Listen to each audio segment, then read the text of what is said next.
Sanibonani ngane zakwethu, kusawunto uthi wakhuzwayo ubuhle bebhuna manje busayidida intombi. Mawusamusha kule channel ngizocela ukuthi usubscribe, ulike, bese uyakhomenta, ushare namavidiyo.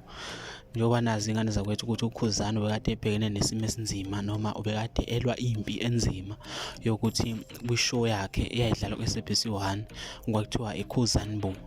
Akazange ekhokhelwe kuyona, akazange ethole imali yakhe ephelele.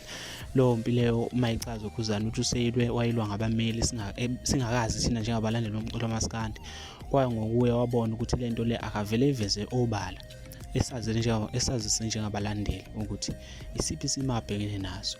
So uthe seyivezile ngale ndlela ayiveze ngayo, waveza yonke into bebekade beyikhuluma no-Legend Manqele, ngoba kahle hle umuntu omkweletayo u-Legend Manqele okuyena umuntu obegodla imali kaKhuzani ongafunanga ukumnika, ngoba iyaveza i-SABC ukuthi yakhokha yona yaqeda.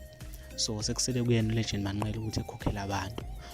Kodwa-ke njengamanje sijabule ukukhuba njengamanje imali yayo isiyitholile, and ukuyithola kwayo le mali le uthe umfowakhuba le mali le uzozama ukuthi esize lapha nalapha kulaba abonakelelwe noma abalinyalelwe, angabe imizi nani la emva kwekhukhula, njengoba kade kukhona ikhukhula. Okusho ukuthi kahle umfowakhuba akuyena umuntu ukuthi ulwisane naye ngokwami ukubheka. Umuntu lona wabantu, umuntu lo osiza abantu, umuntu lo onesihe nonenhliziyo enhle. Kodwa lokho ngikusho ngokwami, sengizozwa ngawe umlaleli ukuthi ngabe wena ngokwakho uma uyibheka ikunika siphi isithombe noma ikunika siphi isifundo noma ikuvezela luphi uhlangothi likaKhuzani mfowakaMpungose.